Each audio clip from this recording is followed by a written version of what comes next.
do you like the new threads? Tough! I didn't know you were a Beatle fan, Grandma. Why, I'm the leader of the pack, baby. Dig these. The Beatles? Paul McCartney and Ringo Starr. Oh. Real gear, aren't they? They're bottles with Beetle inside. What's Beetle? The new personality bath. It's a real swinger. Mild, wild Beetle with an out-of-this-world fragrance. I got a split. Here, put a little personality in your bath. A bath in this mild, wild Beetle is really out of sight. Race to your supermarket for the new pink personality bath. Beetle in the new Paul and Ringo Beetle bottle.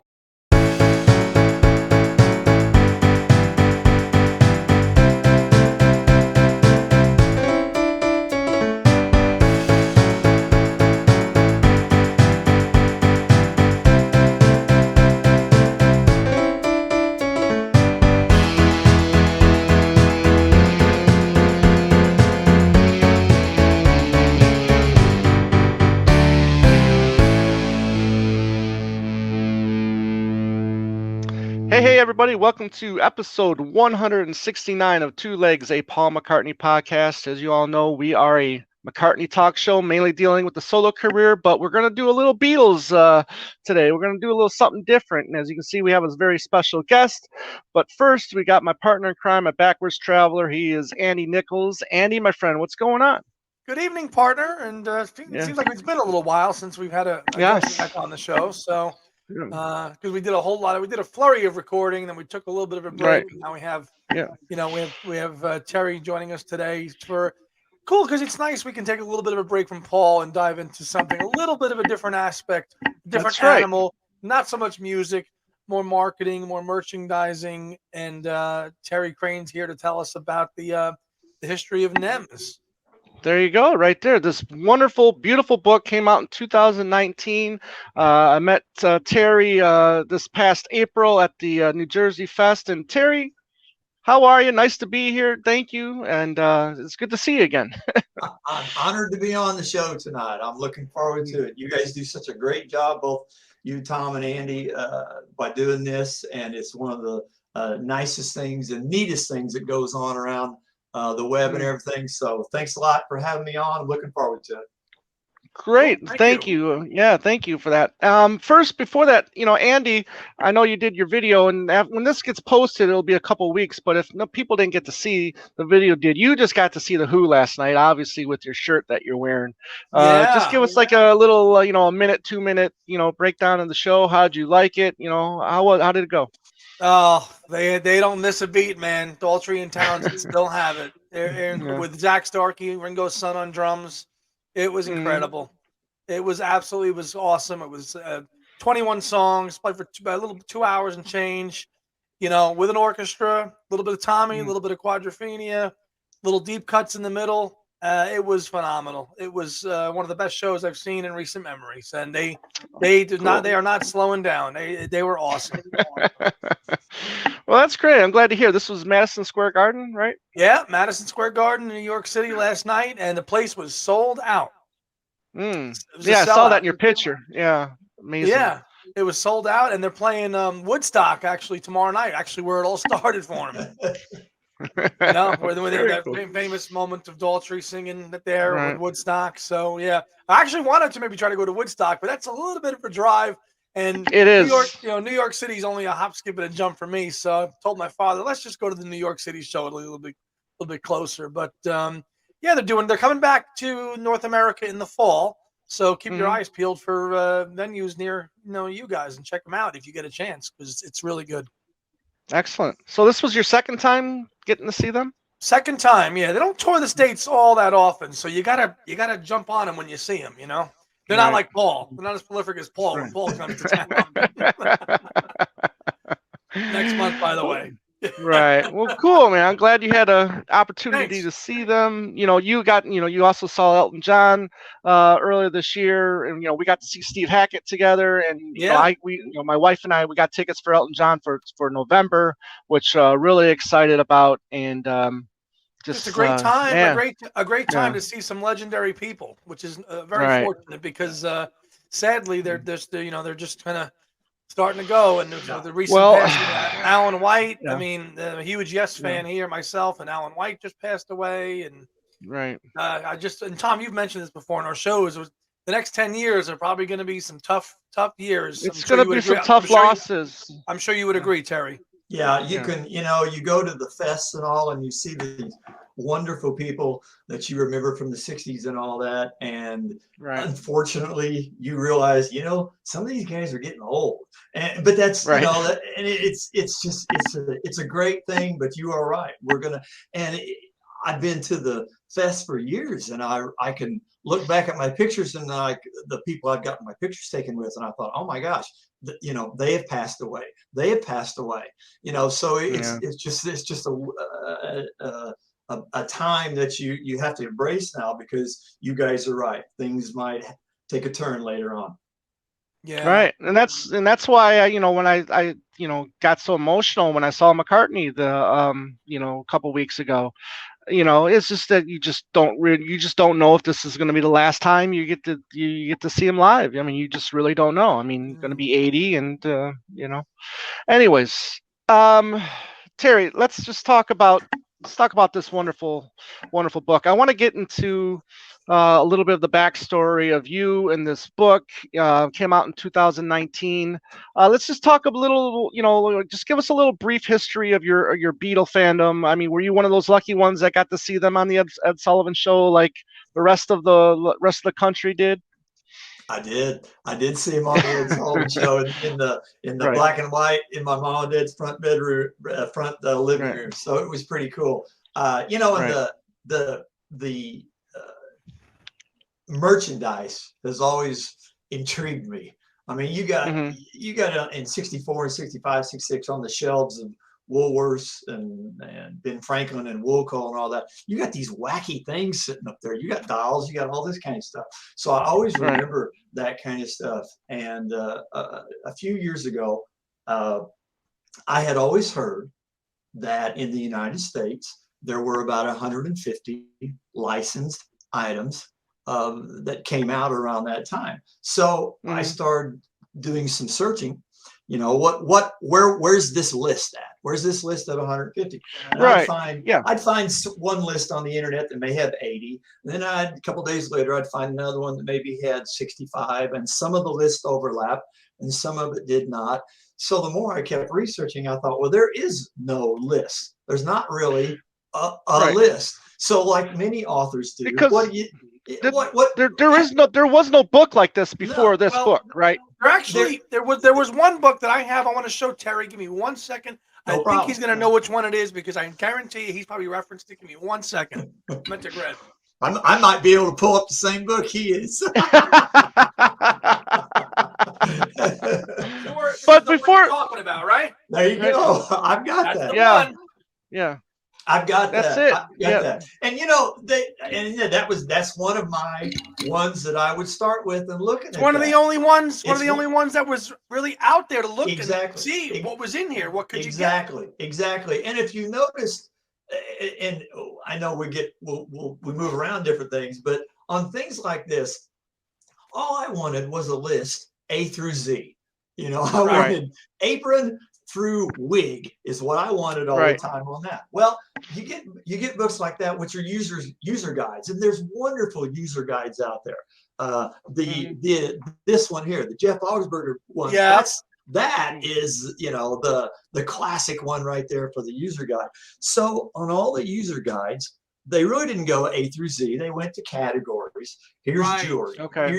Here's games. Here's dolls and like that. So if here's lunch boxes. Yeah. If you were interested in certain things, you had to find the category and then go into it. And then, as Andy, when he looks on there, he sees it might have a lunchbox, and it may give you one line about the lunchbox or two lines, and then it talks about how much it's worth. Okay, well, I didn't really care how much they were worth, really. I wanted to know the history behind that item. Who the heck designed that and stuff like that. Right. Well, let me stop you right there, because then, like you said, you're right in the thick of things. Can I ask how old you were in 1964? I was 8 years old. Okay, so you're right in the thick of things. Did you gravitate towards the Beatles as soon as you saw them? And did you hear them before? No, I did not hear them before, and I really didn't gravitate because at 8, I'm still watching Man from U.N.C.L.E. and that kind of thing on TV with my GI Joe, the big GI Joe, the picture, not the small ones. No, you got the big ones. The here. big guys. The big guys, exactly right. I mean, the real ones. All right, I had an older sister who gravitated more, and I had 2 older brothers, and everybody was gravitating more. So I kind of came along for the ride with them. And I will always remember my sister had the Remco George doll, the little doll of George. That's what she had in her room. And every time I'd walk by her room or down the hall and I'd look in her room, George was sitting there watching me, it seemed like. So I remember that. That was one of my first things with the memorabilia item, was the George doll like that. Right. Now, how, going to the store, let's say you go into the store with your mom, how often would you see, were they in like just about was Beetle memorabilia just about any store you would go to back then?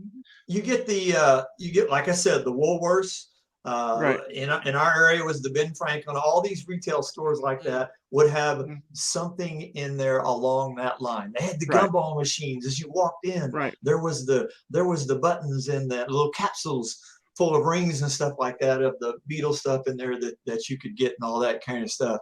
And I always think you wish now if you could walk through that time tunnel, which they had on back then. If you walk through the time tunnel, you'd go back in time to Woolworths with about 5 carts full of shopping carts, and just rip the stuff off the shelves down into the shopping carts. That was such a so they were very accessible. They were very accessible. Oh yeah, they were and they were accessible to a point. And I've had a discussion with memorabilia Jeff Augsburger about this subject. They were accessible to a point because back then you were at the mercy of the Woolworths general manager on Friday night when he went to fill out the order of what he wanted the truck to bring early next week. You were at his mercy. If he saw on that order sheet a Beatles ukulele, but he thought, well, there's no way I want to order 6 Beatles ukulele because I'll never sell them off my shelves in Southern Illinois or Northern Indiana or whatever. So he didn't buy that stuff. He bought the Remco dolls and he bought a couple other things, but there were a lot of things that there were 150 items. And I've had people since then tell me this story. They'll go, Terry, I was the avid collector. I had everything, but I don't have half the stuff in your book. Well, that's because you were market crunched is what it was. It was regional, very regional. The managers were at the whims of what they wanted to order based on their market. Exactly. And I don't blame. That's how it was. That's how it was back then. Is what can I sell in my little town in Missouri during the week? Beatles. I don't want to invest buying $6 into this ukulele that I'm going to sell for $9. Which in New York, might have been hey, I could order 10 ukuleles in New York, they'll go. Exactly. So it's quite a that's just a fascinating study just in that alone in marketing and just kind of regionalization and just not even forget about what they're making, what you want to get, where you are geographically in the country. Yeah, and just you know what? What's interesting, I didn't even think about that. It wasn't until I started giving presentations and I had people would come up to me and say, where did you get this stuff? I didn't have it, and I lived in blank. And I thought I had it. And I thought I had it. Exactly. But and that opened up a whole different thing. Right. So, so 65, 66, that's the area that you're really concentrating. That's the peak time in this book. Are you, and in that time, 65, 66, you're a little bit older, you're 10 now in 66. Are you getting any, are you still seeing a lot of stuff? Are you getting any of this stuff now by this point in time? There's stuff ending up in our house. Yes. I get a couple things and there's stuff coming up. And if you notice in the book, I go to 66 because to me, there is either imaginary or a real line drawn between 66 and 67. You get the Yellow Submarine stuff starts coming out. The Sergeant Pepper comes out. They quit touring and that kind of thing. And it kind of, there's a line drawn, which really for somebody like me is a perfect line, because you'll get some people who really love the Yellow Submarine stuff on, because it's so bright and colorful and all that, and I still stick with the stuff before that. So I have a really nice the Beetle mania period. Terry, do you think that dividing line is there because they stopped touring and the advertising and the merchandising after August of '66 really takes a nosedive? I think it does. I think that's part of the deal. Now, I will say something else, and we can get into it a little bit later. The merchandising companies themselves, oh my gosh, by this time, they're all suing each other. They're all mad at each other. And I want to get to that too. Yeah. Right. Well, and so part of that, some of these companies are pulling out of deals, or they're not going to make what they thought about they were going to make because of some of this other stuff. So that line drawn has many different facets there. Okay. So if and I don't know if Tom, if you have this where you in your notes, but what I'm curious is how soon, and I think I've read this in a couple of books, how soon did Brian Epstein realize that this was going on and he had to do something and act on it? What was it obviously this was going on in America first, and then they were like, oh crap, we're losing out on this. Like, can you give us the history of that kind of timeline? Well, they started dealing out the licenses, the license items. They started dealing that out in late 1963 over in the UK. All right, so you get some jewelry items. You got some the patch that everybody wanted to buy on the sweater. You've got all these items that in October and November and December of '63 over in the UK, which is Beatlemania, big time Beatlemania time in the UK. In the UK, and the license dates just start popping up. November 1, November 4th, November 5th. You can find all these license items start popping up there, and at that time, the NEMS, the Beatles management company, their lawyers, M.A. Jacobs and Sons and all that, their lawyers are the ones that are dealing with giving out the license and everything. And they're starting to get bombarded with this stuff. And for a while, the lawyers will be able to do it. It's part of their work. You know, they're going to deal with the license. And then it starts getting so much that, you know, they're going, hey, somebody needs some help here, because there's a lot of stuff going on here. That's when NEMS decides, all right, we're gonna have a standalone company to take care of our memorabilia items. And the company is called Strams Act, which not too many people put in the context here. Strams Act is who NEMS hired to and made this company to take care of their items. Now, what Strams Act did was make their own little sub guys over in the United States called CellTab. And that's the ones we all know is the United States company. Yeah. So Stramzak and CellTab actually are basically the same guys. They're the companies, the company that's made so that they can take care of the Beatles merchandising, whether it's in UK, in the US, or around the world. Okay. So do the Beatles themselves, do they approve what's going, do they, like the people that want to make, say, the apron, okay, do they have to make a prototype, you know, and show this and to get approved first, or once they get that license, they're free to go if they want, you know, with whatever they want to do? You'll find out in a lot of the early license, it is written, you know, show us the thing with our consent. You know that, so they do try quality control very much at the beginning to get not the Beatles themselves, but whether it's Brian or the Strams Act or whoever it is in management is the ones making the decisions about you know, yeah, let's go with that or let's not go with that. I'm not sure how many were turned down. I don't think there were too many. There were some turned down, but for quality control purposes and all that, it was still early on. You still had that line item in there that they wanted to have that final say of what's going on. Right. Okay. At what? Let's just go reverse here for a second. At what point do you say, again, I just want to do a little timeline again. Okay, this book comes out in 2019. At what point in your mind do you say, I want to do this book, and where do you start? What motivates you? Just give us the why. Well, again, so I was looking for these lists, this list of 150. Yeah. I copy and paste the 80 on a spreadsheet, and I copy and paste the 65, and I start going looking at the overlaps, and I find out a little bit.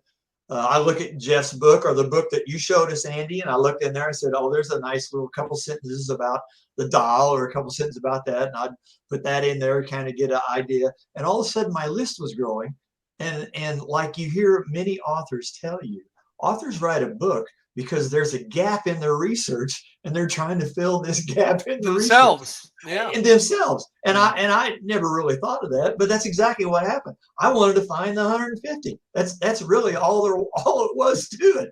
So I start making the list, and I start putting items and pictures and stuff on this big list. And the next thing I know, this list is growing and growing and growing. And I kept thinking, well, this is pretty cool.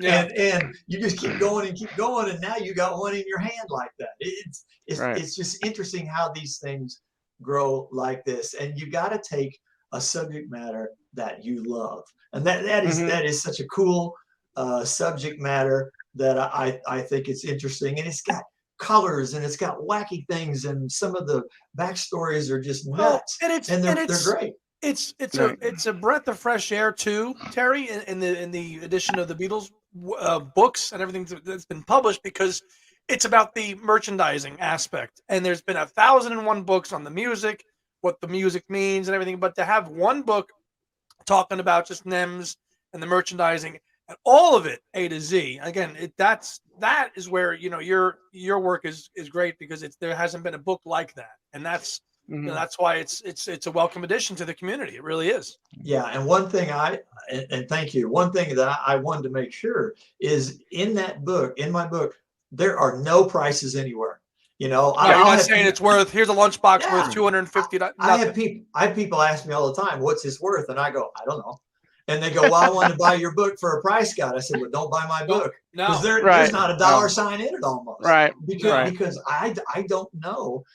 Because I'm interested in the backstories. There's enough books. You can go on eBay and take the average of 8 of these items now to see what they're worth. Right. So, and that's all subjective too. The price is subjective on whoever wants to buy it. So if I want to charge $75 for a 1965 lunchbox, and somebody wants to charge $500, then that's what they can do. Right. And as well as I, the moment I put that thing into print, the prices are wrong. Exactly. That's why looking at books like this are actually pretty cool to look at history-wise, because you look at it now. Oh, and here's it's worth $20. But this book was published in the early '80s, I think. Exactly. So we're talking about prices that are 40 years outdated now. Right. Exactly. So I didn't want to fall into that. No. So now that comes up to, you self-published this book, right? I did. Now, did you try to find a publisher before, when you were ready to say, "Hey, let's make this a book"? No, I didn't, because I'm good friends.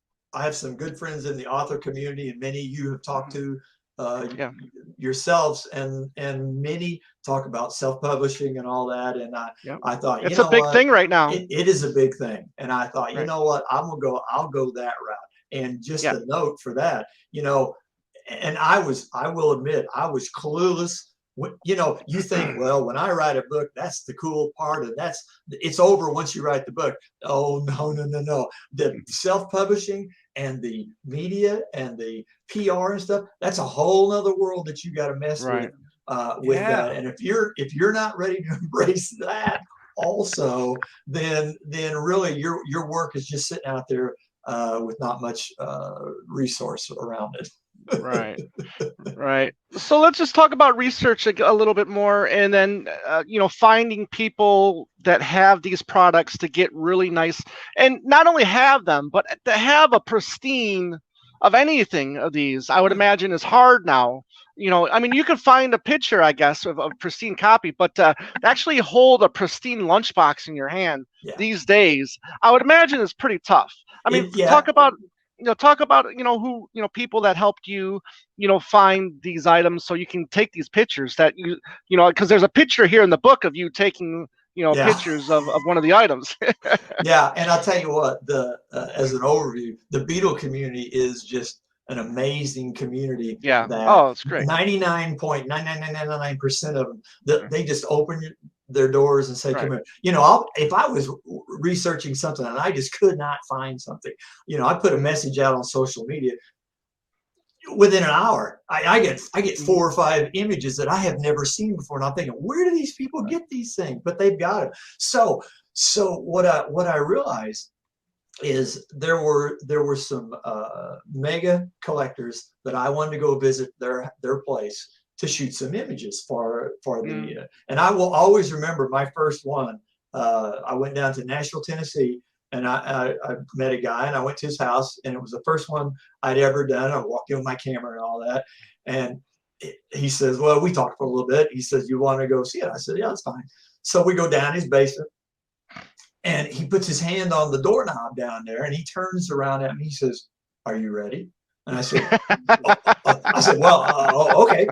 Well, he opens the door, and I realized from that moment on, with almost every collector I went to talk to, there is a what I call an oh crap moment, because when that door opens and you look in there and you go, oh crap, because you had no idea what some of these guys have. I mean, you see them like online, you see these pictures on Facebook of their things and all that, but until you stand there and you just look around and you go, oh my God. The first one I ever went to, I was like a kid in a candy store. In fact, the first one I ever went to shoot pictures, Nashville was like 3.5 hours for me. I went back a week later because I was in such in awe. The first time there is I missed a bunch of things. I thought this is when I walk into the guy's basement and there is a recreation of the Cavern Club stage in his basement, set back with the mannequins with this drum set and the guitars there. I'm going, oh my gosh. It's like going to it's like walking into little mini museums. It's right. And when you go to a museum, you got to spend there all day. This, let alone you're going to somebody's house, though. So and I'm shaking. I'm shaking. taking these pictures like this. It's just so I get back in. I get a bunch of photos and get a bunch of stuff. I'm driving home. When was this? I don't mean to interrupt you, but when was this? It was right around 19 or 20 is when that was, when I actually walked in the first place to start taking actual pictures. And so then I did that for a couple more places, and I was much calmer the second time. But even though I'm saying I was much calmer and taking the pictures, all that, every single one of them had that open the door moment that you just can't explain until you see it. One of the collectors, when he opened the door and I realized there was the washer and dryer, and there was all kind of memorabilia around the washer and dryer and sitting on the washer and dryer, I knew I was in the right place. Right. That's funny. Okay. Civilization. This is good. Yeah. Right. So, I mean, how long does this adventure take you? I mean, from start to the book is officially out. I mean, how long did it take? Probably it's a couple years at least. And to this day, I still research every single day because I can't stop. And you guys know as well as I. So I self-published the book. We put it all together. We get it all ready to go. And the moment you hit the enter button and send the book off to the self-publishing place, the next day you find something and go, oh man, I wish I put that in the book. It always happens. It doesn't matter what. Terry, it doesn't matter what discipline you're doing. Whenever you do that, whether it's about a music, an album, or anything, the second you do that, it's going to be out of. It's just how it is. It's just how it is. And you just oh well, this is and then you hit yourself in the head and you go, well, I think this is probably just going to keep going on and on and on. And it does. It just keeps going. Gotcha. All right. Well, let's get into the meat and potatoes of the book here, because a lot of interesting things. It's not just the product. You're not just showing pictures. You're actually discussing. You did a nice backstory of merchandising itself. But then you got a nice little backstory here of Brian Epstein. As a man. Let's just talk a little bit about Brian as a business manager right here. I mean, this is a whole new thing. I'm sure there was some Elvis stuff, back in the 50s, but this is just a whole new thing. And actually, when we were on the panel together in New Jersey for the conference, someone posed this question to you, and I just can't remember how exactly he worded it. But I remember this. I remember. Go ahead, Andy. Yeah. Oh, but Terry basically said he gave that. Basically, I was just going to give him a pass, is what you said, right? Right. Pretty much. Yeah, but I mean, the question was just like, did the Brian screw over the Beatles or whatever? Did he screw him over? And I knew Terry. I knew how Terry was going to answer that, because he didn't. He didn't know. He didn't. He did not know. And if you guys remember the panel, I always said it's like when your favorite basketball game misses the free throw after the game. Hindsight is 20/20 and makes us all brilliant. And so it's merchandising in the U.S. Yes, you had some of the Elvis stuff, you had the Wizard of Oz stuff and all that earlier than that, and you had the Disney stuff, which was starting to come out. G.I. Joe, all that kind of.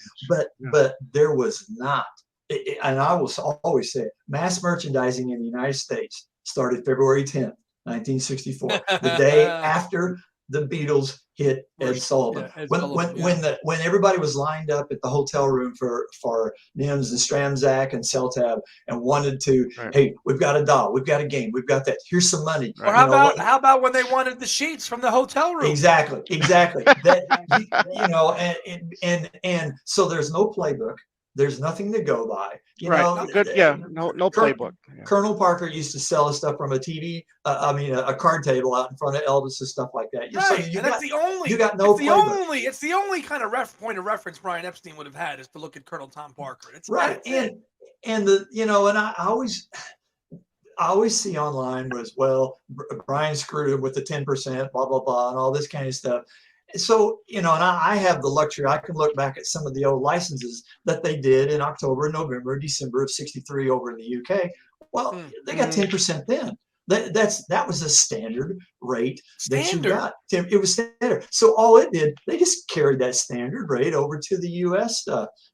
So there's nothing bad about that. There's nothing that they had some great idea that they were going to screw some people over. That was just the standard stuff that you did at that moment, and no one knew how big they were going to be. And I'm going to, if you guys know, I'm going to give you guys one more example, if that's okay with you guys. All right. Yeah, go. Because we talk about how big the Beatles were, how they changed the culture, how they changed music, and how they changed all this kind of stuff, which is all true.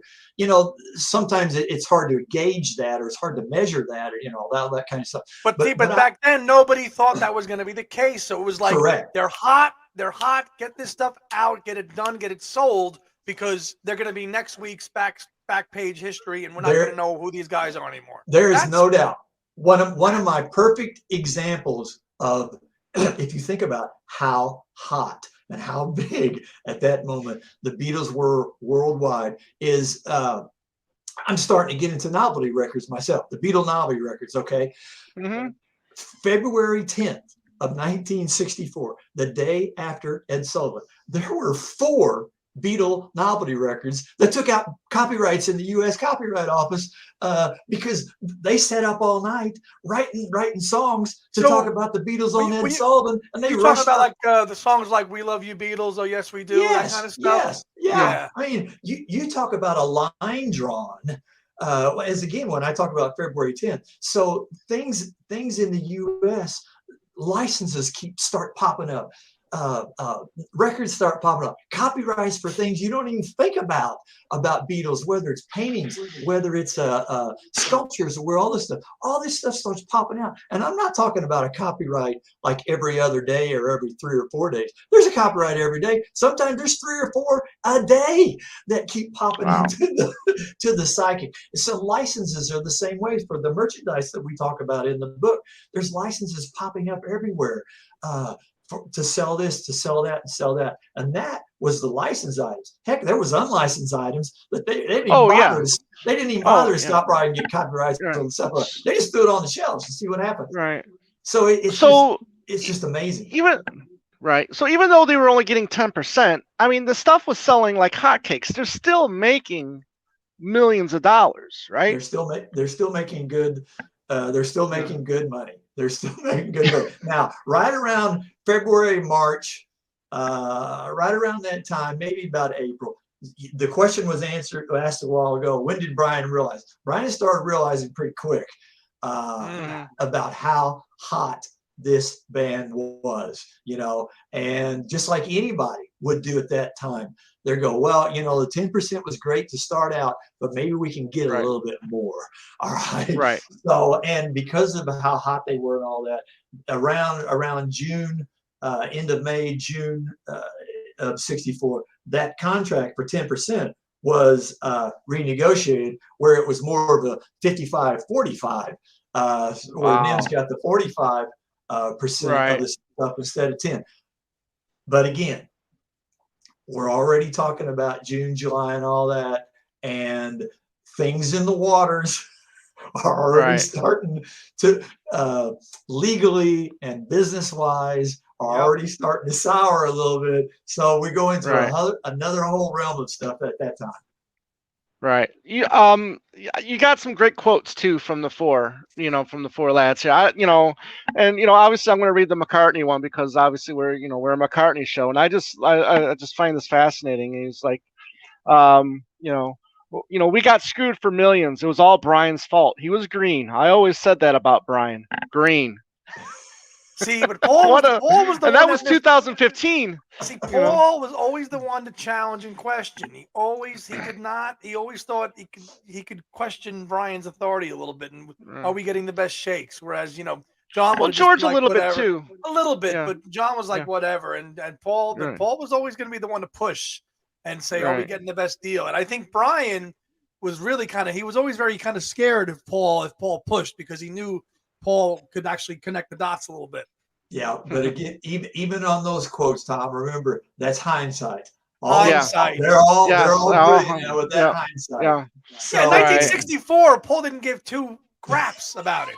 Right. Exactly see, because here's the other quote too: is this, we don't really do the business side. The only thing we do is go make records, and then if it happens that people want to buy dolls and comics and things of us, then obviously we're not going to say we don't want to make money. Okay, as well, but Brian does that side of it, and we do the other side. But we're more interested in the music than the other. That's a then quote. Now, Paul McCartney as that quote you just read, Tom, 2015, who is the publisher and mogul of MPL and all these Broadway shows and everything. He can now say, well, we got a little screw, but the quote you just read, 1964, is like exactly the mindset that everybody had at that time. Yeah, right. And now the playbook has been written. Now everybody knows what to do and not what to do. But back then, you know what? Let's try this and see what happens. Let's try this. So when they so the people that the Remco, okay, they make the little dolls, okay. Now when they get that license, is there a certain amount of time that they have that, or is that this is as long as they want to make them, or do they have like a deadline? You can only do these up until like say 65, let's say. Well, a lot of times the license will give it like 2 or 3 years or 5 years, something like that. You know how long it takes them to go into production and all that is not really spelled out in that, but it usually says, we'll give you 3 or 4 years and we'll revisit this to see if we want to keep it going and that kind of stuff. So that's what a lot of the licenses are. Right. And it spells out, 10% or like a lot of the UK ones, and I don't know the dollars and all that. You get half a pence or whatever it is. It's just interesting to see on all this kind of stuff what all they get. Yeah, the tax man is a lot different over in that side of the pond than he is over here. Although we're making a good push for it now these days. Right.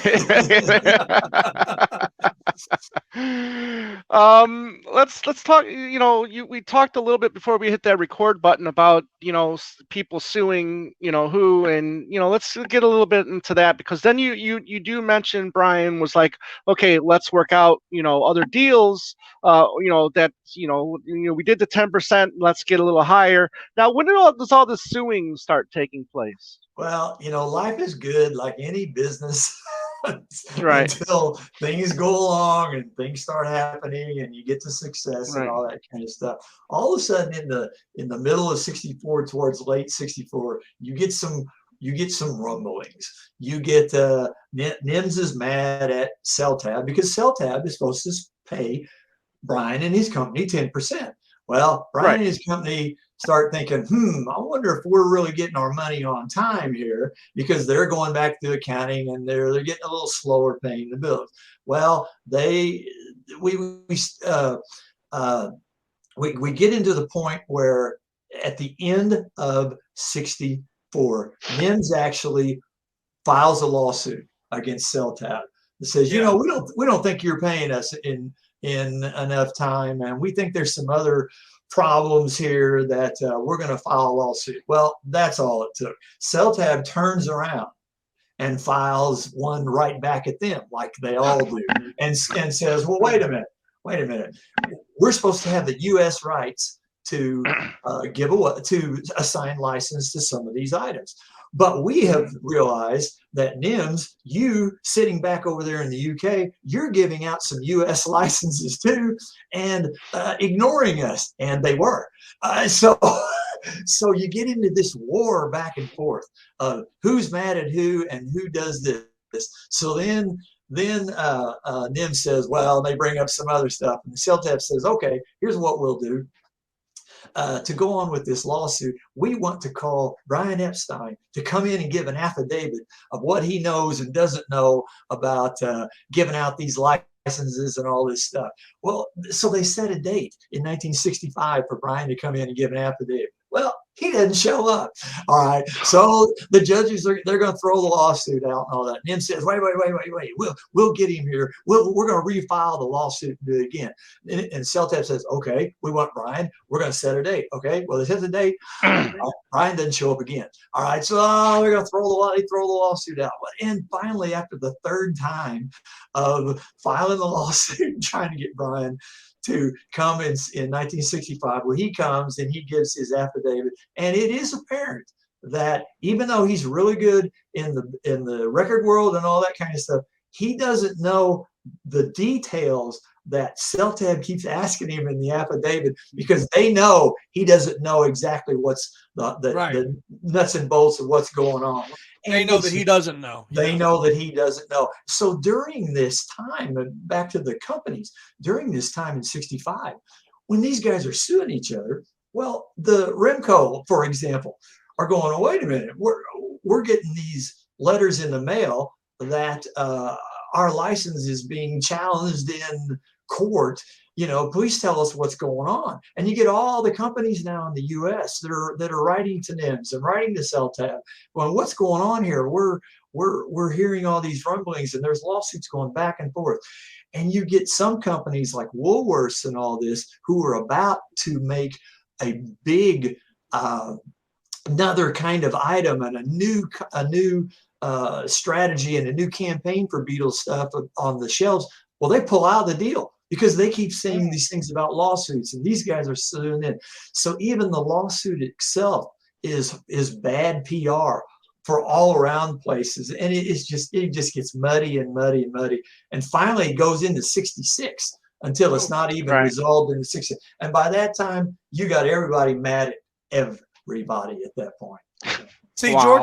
George was on to something. That Sue Me Blues. See, he was on to that. That's exactly. And you know what? I did a presentation one on that, and I used that song to open the presentation. Good call. Right.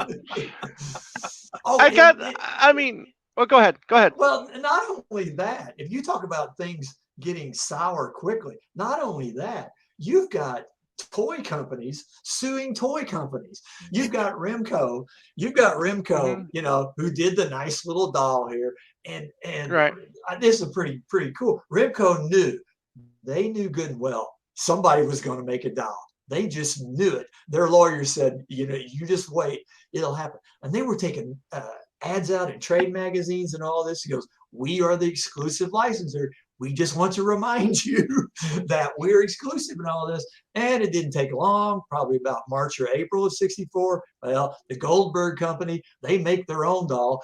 And it's funny, it looks almost exactly like this doll. And the only difference is their doll's holding a banjo, not a guitar. That's really the only difference. Well, so they get sued, and Goldberg amazingly loses that lawsuit. But you get lawsuits across lawsuits against things that are right. So it just muddies the whole thing up. Yeah. Wow. Amazing.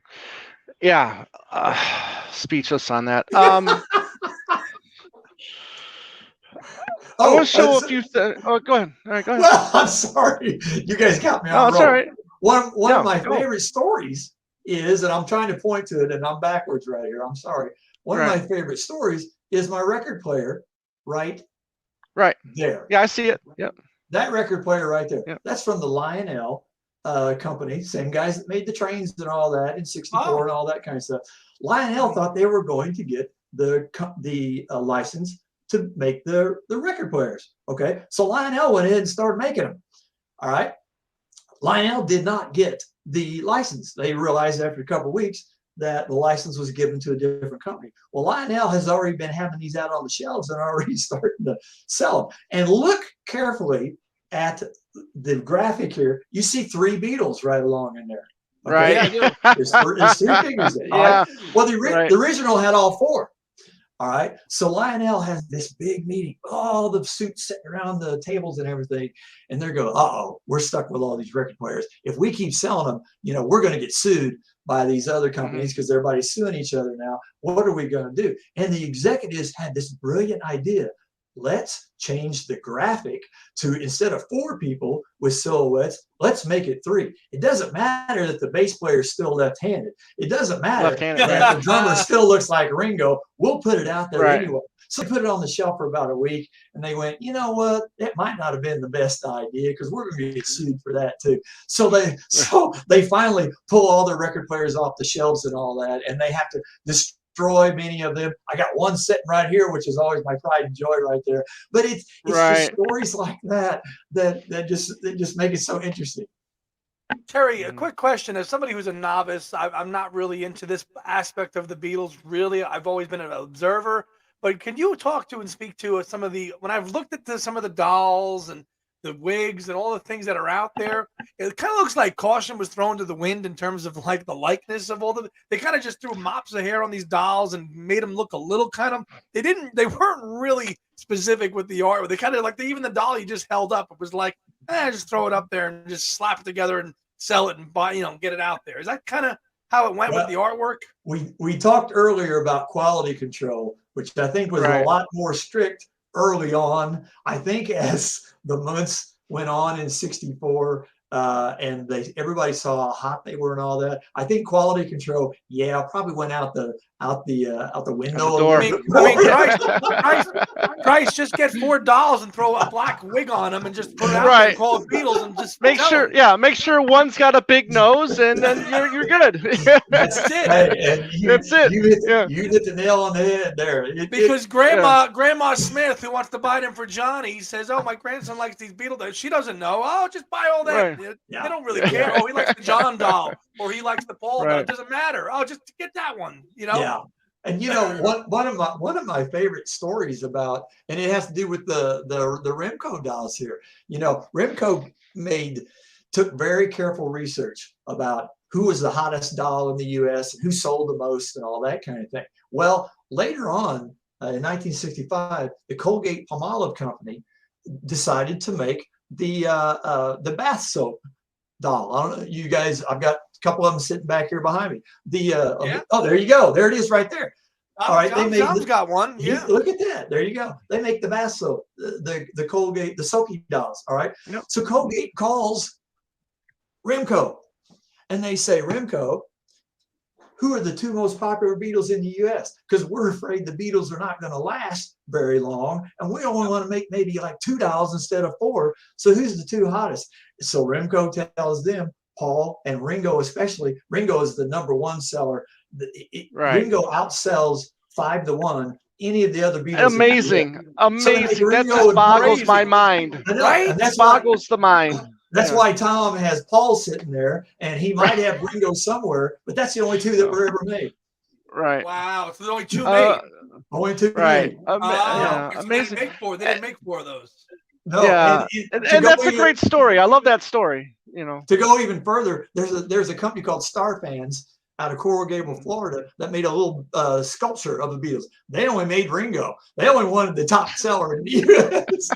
Yeah. That's great.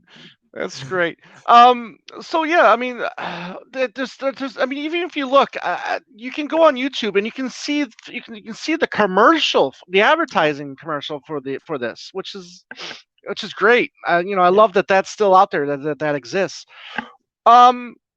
So there's that. I have one other thing too here that I just want to show you. So I have a couple things in the book. I mean, it's only 2. So, but the one that I just got earlier this year, my mom was at a garage sale.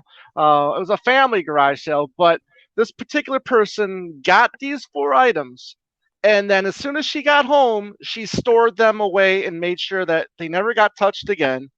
And they were these pictures right here, So these are, I mean, as best as condition I've ever seen, with these 4, and then on the bottom they got the Nemes. Why don't you just describe them for our audio audience? These are each individual Beetle, and it's you got the big a picture of their face, and then behind it is a full length body with their instrument on there. So but this is got to be a 64. It says 64 on the bottom. So it's they got the collarless jacket on.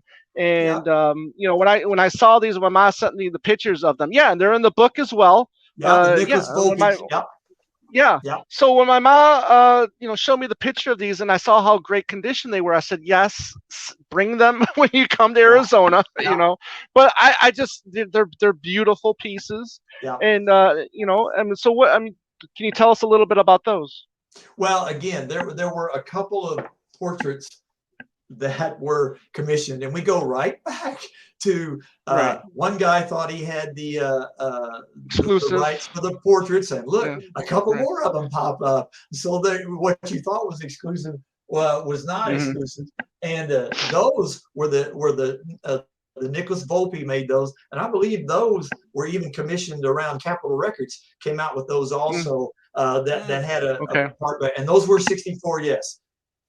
Yeah. Interesting. Yeah. Let's just I mean, so you go in alphabetical order here, so I mean the people that are listening to the audio, I'm showing like the picture of the apron right now. So Terry, how many items are there approximately again? 150, you said? In the US there were around 150 licensed items. So that's the list that I was trying to work off of. The license stuff. Let me banjo. Let me pose another question as a researcher and as a studier of popular music. How was the process of going through the contracts and researching, and how much time did it take for you to dig all them up, and where did you have to go for those libraries? I mean, how did you find all those? There's libraries. There are believe it or not, there are lawsuits. When NEMS and all that started suing each other, a lot of these licenses were included in the lawsuits to try to explain that kind of thing. So it's like a gold mine. Yeah, it's like a gold mine. And there's, I mean, you can, again, out on the web and all that, you can find all kind of things. And again, you find some collectors who have some of these, you know, at least the real things or the copies of those in their files and all that kind of stuff. And some things, I'll be honest, some things even to this day, I have not found all 150. Well, we're going to get to that in a second. Yeah, really we're going cool to. Okay. Yeah, we're gonna get to something like that in a second. But you know, I just want to point out something, because years ago, before Andy got on the show, we had a particular gentleman on the show named Richard Buskin, and there he is playing playing the ukulele. Yeah. And the Beatles I ukulele. told him That was great. Yeah, Richard allowed me to use that photo in there, and it's a great one. He cherishes that photo like that. Right.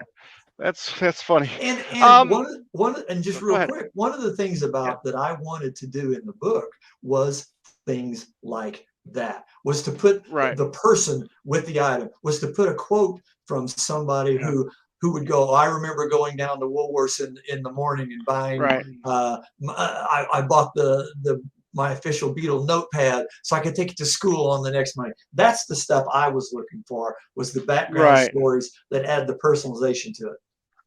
Right. What's out there that's common? Yeah, what's out there that's what's common rare? And what's the holy grail, Terry? Well, I think now, after all the research and everything, I think there are a couple of holy grails out there that people look for a lot.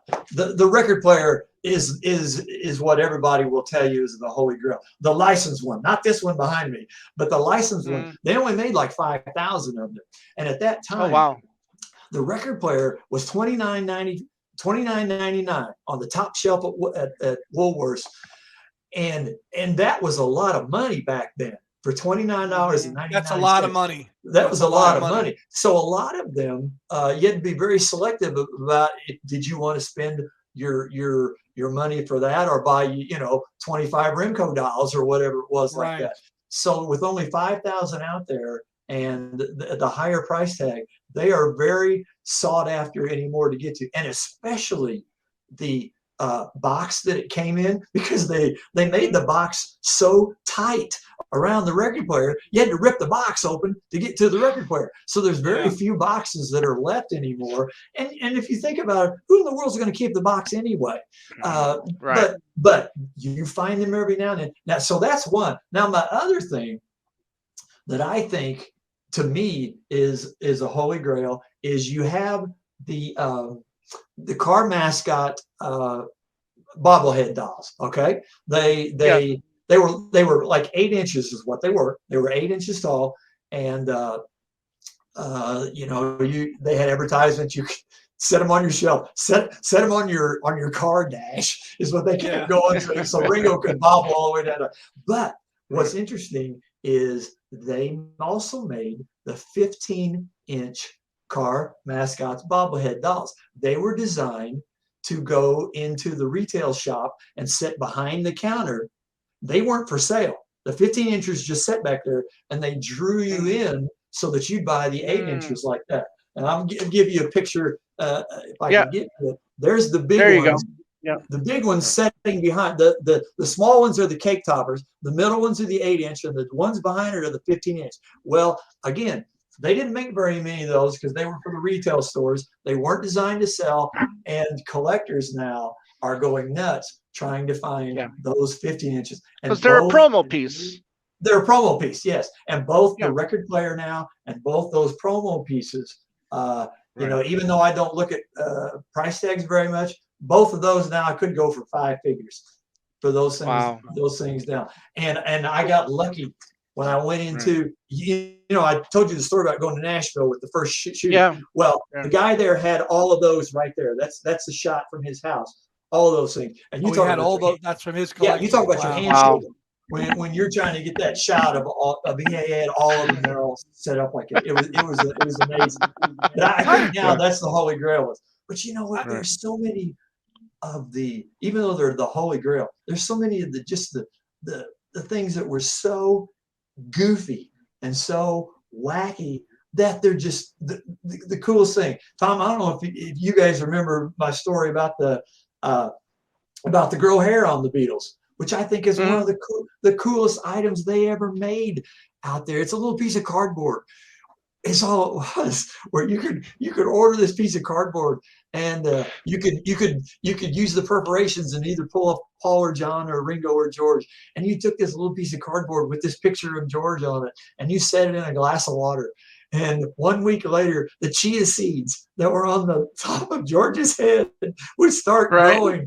And it was called Grow Hair on the Beatles. And the ad would say, amaze your friends by they could come over and give your Beatle a haircut and all these kinds of you can't buy stuff like that anymore. It's the coolest Early stuff version out of a there. chia pet, huh? It's the early version. What it is. Right. Terry, a quick question. One item I did have as a kid, but I destroyed it was, and then you can tell me the origins of them, was I had two of them. They were like the inflatable blow up ones that were like in the purple. Yeah. Yep. What Yep. were those? Who made them? They made 4 inflatable dolls. I had 2 of them. There's my good friend Margot right there holding all 4 of hers during her bar mitzvah. That's what she wanted for her bar mitzvah back then. So you could buy those at like carnivals and like the seaside resorts where you'd go along the boardwalk. You'd find these things like that. You'd find them at gas stations and all that kind of stuff. The inflatables like that. And they made hundreds and hundreds and thousands of those things. And that was basically where you would find those. But and you see they're in people's collections now. And the one question you always ask when you see their collections is, does it still hold air? Because some of them have them blown up, hanging on the wall, and some of them are just sitting there on the shelf because there's a hole in it. There's a hole in it. There's a hole. There's a hole in me pocket. One item. I mean, it's great flipping through this and seeing items that I had never knew existed. Like these headphones, I would have killed for these Beetle headphones. I just think they're just the coolest thing, out there. So Cost decides, okay, we got to get in on this Beetle stuff, whether it's going to last or not. We got to get. So they're already making these headphones, all right. So all they do is switch the stickers. All they do is make new stickers and put them on there, and they go flying off the shelves because now you got the Beetle sticker on the headphones. Right. Just amazing. This is a well done book with the color pictures. Everything is beautiful. Like, Andy was showing the one earlier and they had the black and white pictures. This is just, far out. Like here, beautiful color pictures of the lunchbox right here.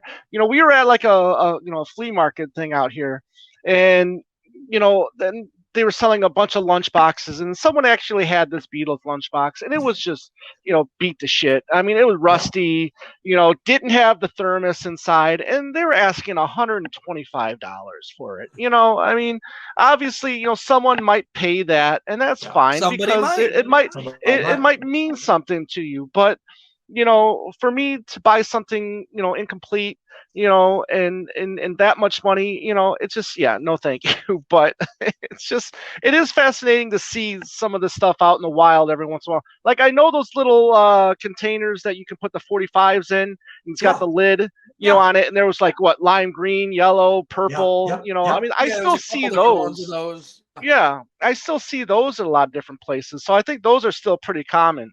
But a megaphone in here, the Beatles game. Talk about the Beatles game for a second. The flip your wig, which I've got behind me here. And you know what? It was like the Beatles answer to Monopoly is how they used to advertise that. And actually, the game itself wasn't the most exciting thing. You just went around the board and you collected some cards, and when you got a certain number of cards, you won the game. But you got to remember, back then, it wasn't playing the game that was cool. Is that you had a Beatles? It's because you had it. Forget the concept. You had the game. You were cool because you had the game. It didn't matter how good it was. You may not have ever played it. You just sat and looked at it. Yeah, the record carrying cases. Those are cool. Those are cool. All right. Gotcha. Wow. Well, this is, again, fantastic job once again. I mean, these are still available, right? You can still get hardcover, you can still get, Yes. paperback. Talk about where you can still get your books. Yes, and I want to give a shout out. I had a designer who helped me put that together, Andrew Croft out of Canada. Mhm. He is an amazing designer, and he's done some Yeah. Beatle things that over the years that are amazing. He helped me put that together. That I mean, I've got them out on Amazon and eBay and all that kind of stuff. Mhm. Now there is a site now called Tradition TREDITION.com. Mhm. If you go there, that book now you can order that in over 60 countries through the Tradition site, which is pretty cool because now it's in the second edition. Now the second, look, I happen to have one right here. The second edition. The second edition is out now, and it's through that Tradition.com, and it's like I said, over 60 countries now, and the shipping international wise is amazing through the Tradition.com. So easier to ship internationally. Easier to ship, and believe it or not, I can through that site it ships almost anywhere in the world for $12. Now that's great. Wow. If you've been noticing, if you've tried to do international rates before, and when I first started doing the book, I shipped my own book internationally, and my gosh, you talk about an eye opener there of trying to send your books internationally and all that. So we solved that by going with the Tradition company. So it's kind of cool. And the second edition has some updates in it. It's got new photos. It's got new pages. It's pretty cool. I like it. But people can also go to your regular site, Fab Gear, and order it from that site too. Because the Fabgear.company. In fact, you can go to Fab Gear Company and it'll tell you about, here's the first edition, here's the second edition. It'll tell you all about that and the different ways you can do that there. Before we started recording tonight, I actually went to Fab Gear's. I went to your site and I ordered the book through that site. So there you go. Yeah, and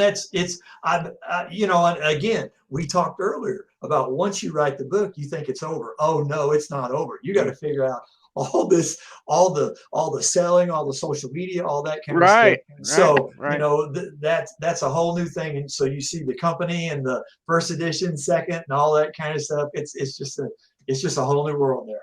Yeah. So I mean, you can only get it. I mean, if you want it signed, you can only get it signed wherever you're going to be to sign, right? I mean, you don't have an option online for signatures through the Fab Gear Company. You sure can. I still have. You can. Okay. You can. I still have a few of the original hardcover. The coffee table. I'm only doing 1,000, and I still have some of those left, and I do sign them, and I'll send them right out to you. That's for U.S. only anymore now. Is those, because I've learned my lesson from the international. The second edition you can order. They're not signed, but they'll go anywhere in the world. Yeah, amazing stuff. Do we get a part 2? Is there a part 2? Can you do a part 2? I can do part 2. Or do you just keep doing third revision, fourth revision? It's just you can revise forever, as we talked earlier about hitting the enter button and setting stuff up. There is so much that is out there, and if you just keep researching and all that, you can find stuff. Tom, Andy, the other day after we all met in New York and we did the fest and all that kind of stuff. The fest was over on a Sunday night, so most people went home on a Monday and all that kind of stuff. Well, my wife and I decided to stay a few extra days in New York. Well, I sweet talk her into allowing me, all right, for one morning in New York. I'm sitting in the Supreme Court building over in New York in the basement with microfiche in front of me for 3 hours going through stuff like that with the old lawsuits and stuff like that. Yes. I'm in research heaven. She's just sitting there reading a book, rolling her eyes, twiddling her thumbs, wondering why I'm in New York and we're sitting in the basement of the Supreme Court building like that. But you just continue to do stuff like that. You can't stop. You can't stop. You really can. Once you start, and it just more research uncovers more research. Exactly. Go find. And you guys know as well as I. It's those rabbit holes you go down. It's at 9 o'clock. Oh, absolutely. One thing, and 11:30 you go, wait a minute, how did I get here? Yep. So you're not working on a part 2 at all, or do you just not want to say yet? Or well, my second edition was part 2. The question would be, okay.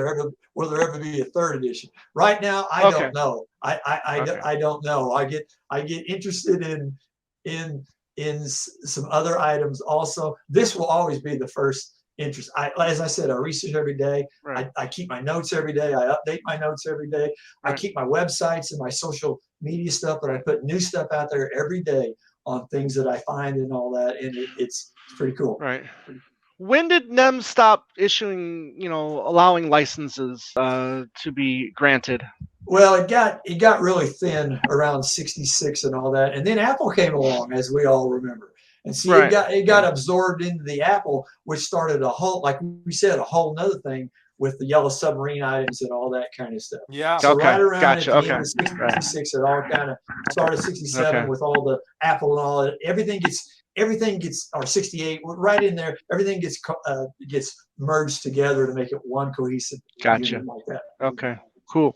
Well, Terry, this was a great honor to talk to you about this wonderful book, and definitely recommend it if you're even curious about what's out there. If you're even a minor collector like I am with the Beatles stuff, because obviously everybody knows Andy and I are bigger McCartney solo collectors than Beatle collectors of this stuff. But if you just want to glance, I mean, this is it's all there. It's everything. Very thorough book. Looks great. I can't wait to get my copy. Yeah, I mean, well done, Terry. I can't congratulate you enough on this, and just say what an amazing job you did. It's just a great look through that period, 64 to 66. Like it says on the cover here.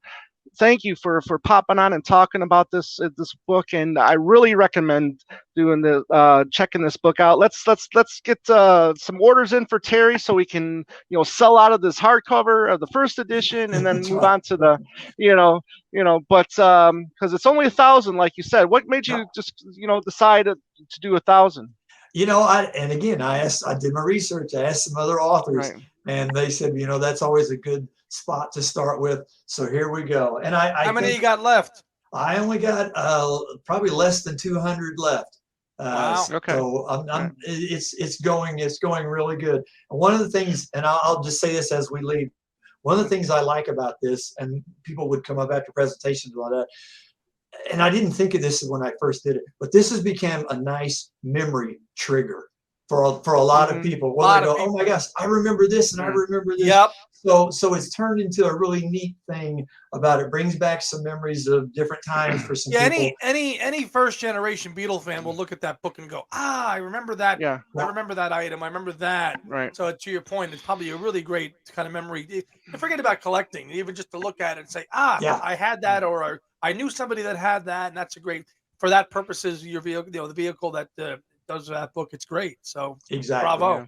Exactly. Are you on any social media that people can go out and search you? You're on Facebook, right? If you want people to, Tell you what, what's that? I'm on. If you look on Facebook, I'm on Facebook and Instagram. NEMS Enterprises Ltd. If you go out there, I'm out there every day. I have some nice followers out there, and I put articles, I put research that I've done, I put photos that I've done, and join us out there on the NEMS Enterprises, because there's some stuff out there that I think is it's pretty cool. Because now when I find something, about a lawsuit or about an item or whatever, I might mentally think, well, if I ever do a third edition, I got to put that out there. Right. But I go ahead and put it right out there on the social media side, because I want all that stuff that I find out to go straight out to make sure everybody knows about it, because it's just some really neat stuff.